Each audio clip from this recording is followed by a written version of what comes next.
and welcome to Access Asia here on France 24. I'm Anka Ula. Coming up, India heads to the polls in the biggest democratic exercise the world has ever seen.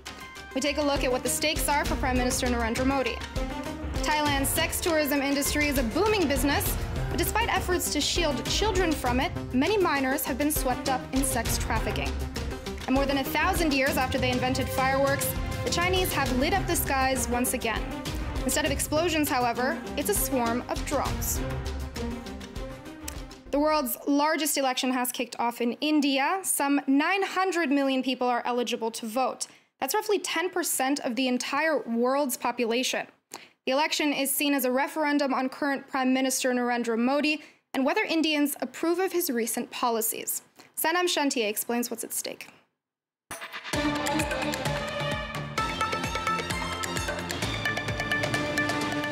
India's election is the largest the world has ever seen. There are 900 million eligible voters, 1 million polling stations, and the process is unfolding over 7 phases, starting on April the 11th and ending May 19th. Voters are electing members of the lower house of parliament known as the Lok Sabha. The party which wins the most seats chooses the Prime Minister.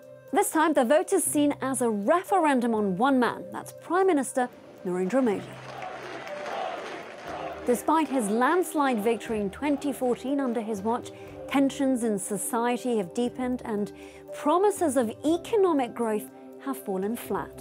In November 2016, the seasoned politician took a massive gamble called the cash crackdown. Modi announced that high-value currency notes would be withdrawn from circulation. We're talking about the 500 and 1,000 rupee notes. The move, referred to as demonetization, was seen as a way to flush out counterfeit and black cash, but it backfired. Also, within 2 years, all the money that had been declared void was brought back into the banking system. But that's not all. Modi's promise of job creation hasn't materialized either. This remains one of the biggest challenges in this election. Now, one man is hoping to capitalize on Modi's failures, and that's Rahul Gandhi, who was written off in the previous election 5 years ago. But the head of the National Congress has now managed to claw his way back onto the national stage, attacking the incumbent leader Modi for cronyism, slow growth, and his failure to protect farmers and their incomes.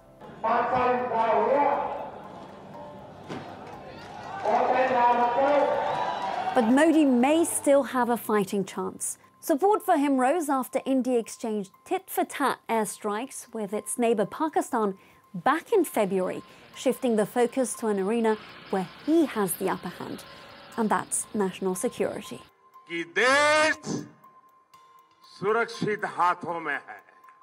But the big question is, has the move secured him, that's Narendra Modi, the rural vote?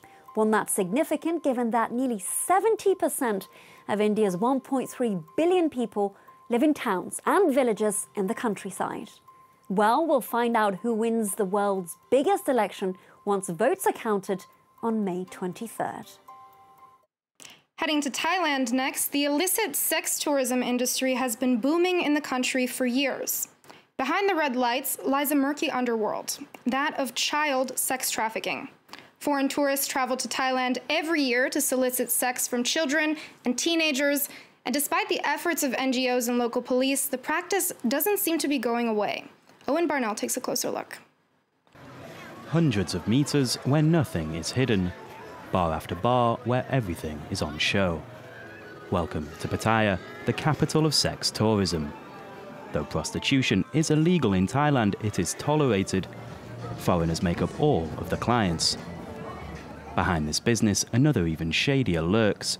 Both kids and teenagers are also drawn into the sex-selling world. Jürgen arrived here 20 years ago. Struck by what he saw, he decided to create a foundation to help Pattaya's youth. From our experience, underage sex drives people here. They know exactly where to go, they know exactly what they can get, and they know exactly even the price. Paedophiles roam here unseen. According to Jürgen, the police have made enormous progress, yet corruption remains rife, and the force weak in the face of a business that brings in so much money. A couple of weeks ago, they closed one bar because they were selling underage sex. Of course, selling underage sex gives you more money than selling you a normal sex. And so these owners, they are trying, of course, to have more money. Just in Pattaya, 5,000 to 6,000 children are at risk. So NGOs are spending time in some of the city's poorest neighbourhoods to explain that certain adults wish them harm, using fun methods to get the point across. Children tell us that strangers offer them toys, providing they go with them. But if they accept, they are trapped. And this happens often in Pattaya. Really, it does. Many foreigners come here with bad intentions. Not all. This young girl of 16 was saved by police because foreign tourists alerted an NGO, which then informed law enforcement. And this does happen regularly. They feel very, very bad that the girls have to work in the bar, and that's why they notify us. Despite this, over the last 30 years, sex tourism continues to grow in Pattaya. And today, no one seems to be able to stop it. It's been a year since the photo of a young Chinese boy with icicles in his hair was seen around the world. Wang Fuman had to walk kilometers in the freezing cold without a hat or a proper coat in order to get to school. His image sparked a wave of solidarity. Chinese people from around the country sent his family and his school warm clothes and money. So where is he now? A year has changed a lot for Wang Fuman, but one thing that stayed the same is the time that it takes him to walk to school. When I walk fast, it takes me less than an hour, but mostly it takes longer. Today he has a good pair of shoes and a thick coat to keep him warm for the 4.5-kilometer trek. A trek he only needs to make twice a week because now Wang Fuman is in boarding school. A year ago, this picture earned him the nickname Ice Boy. His hair a mess of icicles and his hands frostbitten by the cold. This photo, taken by his teacher, caused a sensation. It went viral, moving millions of Chinese people to act. The school was flooded with donations from across the country. Everything from bags of clothing and even money, which helped pay for heaters in every classroom and inside the dorms. Since he was on TV, everything's changed. Life is better now for the children. They're in boarding school, so they don't need to make these long trips anymore. A few months ago, Wang Fuman was still one of 61 million children living isolated. His parents were forced to travel to the city for work, so him and his younger sister were raised by their grandmother in extreme poverty. Today, when he comes home for the weekend, it's to his parents' house. Thanks to his notoriety, his father got a job not far from his school that pays 500 euros a year. His mother was also able to come back. Being a migrant worker was too hard, so I'm back to take care of my children. The home still has no electricity or running water, but the family is reminded of their good fortune every time donations come in, helping them pay their bills and keep warm. I like this one because it's really warm. Little Wang Fuman has even become one of the top students in his class. I'm going to study hard so that one day I can be a police officer. While China's Ice Boy may have found his happy ending, millions of Chinese people continue to struggle. Today, some 30 million live beneath the poverty line. It's been 13 centuries since the Chinese invented fireworks, and the pyrotechnics shows have become a mainstay in celebrations everywhere. So it's fitting that China has come up with the next generation of aerial displays, drone shows. They're cheaper, and the LED lights are more environmentally friendly than traditional fireworks. But while technology is the making of this new type of entertainment, it can also be its undoing. Chinese skies set ablaze by hundreds of hovering, multicolored lights. But no sound of explosion here. Panels rather than gunpowder at a credit for making revelers look up and take notice. A magical ballet of drones that surprises as much as it delights. It's beautiful. Very impressive. It's incredible. What amazing technology.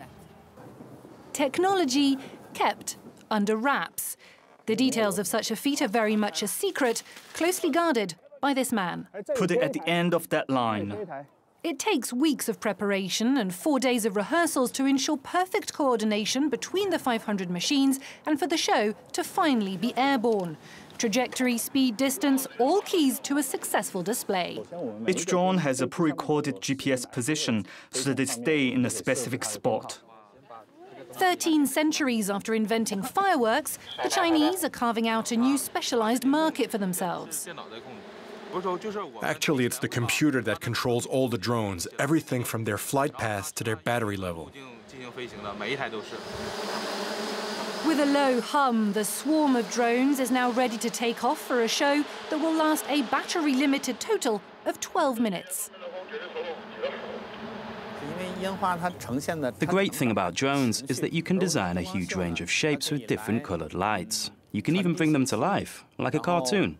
It's now possible to tell a story with drones, which you could never do with traditional fireworks. That is when everything goes to plan, because drone mishaps are equally spectacular, like here.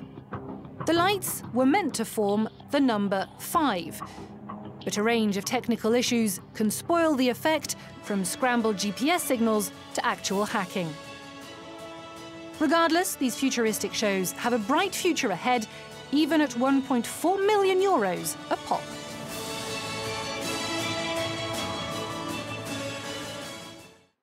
Well, finally, these days the line between truth and fiction can be fuzzy.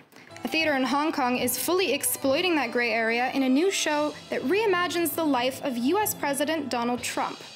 Called Trump on Show, the comedic Cantonese opera is about the reality star turned head of state meeting his fictional twin brother who lives in China. It features current and former political figures, including China's Mao Zedong and North Korea's Kim Jong-un. The show finished its run at the Sunbeam Theater, but the playwright hopes that one day it might be seen by Trump himself. Well, that's it for this week. Stay tuned to France 24.